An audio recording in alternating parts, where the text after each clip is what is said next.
বন্ধুরা, আজ আমি চিটা ধোসা রেসিপি নিয়ে এলাম। সম্পূর্ণ ভিডিওটা দেখার অনুরোধ রইল। প্রথমে আমি আতপ চালটাকে 1 রাত ভিজিয়ে রেখেছিলাম। এবার আমি বেটে নেওয়ার জন্য মিক্সির বাটিতে নিয়ে নিলাম। এবার সমস্ত চালটা নিয়ে নেওয়ার পরে স্বাদ মতো নুন, একটা কাঁচা লঙ্কা দিয়ে একটু বেশি জল দিয়ে ভালো করে মিহি করে পেস্ট করে নিতে হবে। মিহি করে পেস্ট হয়ে গেছে দেখুন। এরপরে আমি বাটিতে নামিয়ে নেব। মিক্সির বাটিটা ধুয়ে কিছুটা জল দিয়ে দেব, দিয়ে এটাকে একটা পাতলা ব্যাটার বানিয়ে নেব। এটা এখনো ঘন আছে, এটাকে আরেকটু পাতলা করে নিতে হবে। চিটা ধোসাতে একদম পাতলা করতে হবে। আমি ঝালটা বেশি খাই বলে আরও 3-4টে কাঁচা লঙ্কা কুচি করে দিয়ে দিলাম। দিয়ে দেখুন একদম অনেকটাই পাতলা হয়ে গেছে। এরপরে চাটু গরম বসিয়ে দিয়েছি। চাটুটা গরম হয়ে যাওয়ার পরে এইভাবে ছিটিয়ে ছিটিয়ে আপনারা এই চালের গোলাটাকে দিয়ে দেবেন। একদম যেহেতু পাতলা, সেজন্য এইভাবে দিতে হবে। খেতে দারুণ লাগে, অবশ্যই ট্রাই করবেন। ভালো লাগলে লাইক, শেয়ার, কমেন্ট করবেন। আর প্লিজ ফেসবুক থেকে যারা দেখছেন অবশ্যই পেজটাকে ফলো করে সাথে থাকবেন আর সম্পূর্ণ ভিডিওটা দেখবেন, স্কিপ করে চলে যাবেন না।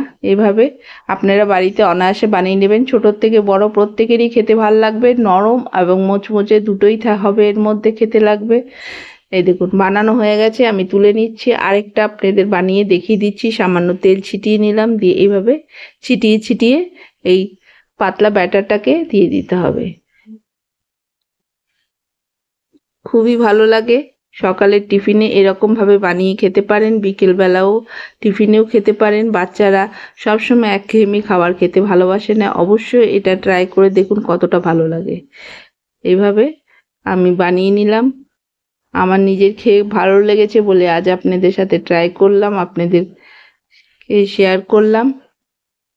অবশ্যই বানিয়ে দেখুন, দিয়ে মচমচে হবে, নরম হবে। এভাবে অনায়াসে খুব কম সময়ের মধ্যে আপনারা এটা বানিয়ে নিতে পারবেন। দেখুন এইভাবে আমি ফাঁকা জায়গাগুলোকে ভরাট করে দিলাম, দিয়ে আমি এটা হাই ফ্লেমেই করে নিচ্ছি। দেখুন নিজের থেকে চাটুর থেকে উঠে আসছে। এরপরে আবার উল্টে দিলাম, ওই পাশটা একটু ভেজে নেব।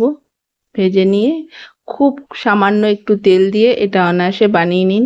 দেখুন হয়ে গেছে, এবার নামিয়ে নিচ্ছি। নামিয়ে এখন আমি সার্ভ করে দেখিয়ে দিচ্ছি। দেখুন কতটা পাতলা হয়েছে দেখিয়ে দিচ্ছি। দেখুন একদম কাগজের মতন পাতলা হয়েছে, যেহেতু খুব পাতলা ব্যাটারটা বানাতে হবে। এরপরে আমি এটাকে সার্ভ করে দেব। সসের সাথে আমি এটা পরিবেশন করে দিলাম। ভালো লাগলে সাথে থাকবেন আর সম্পূর্ণ ভিডিও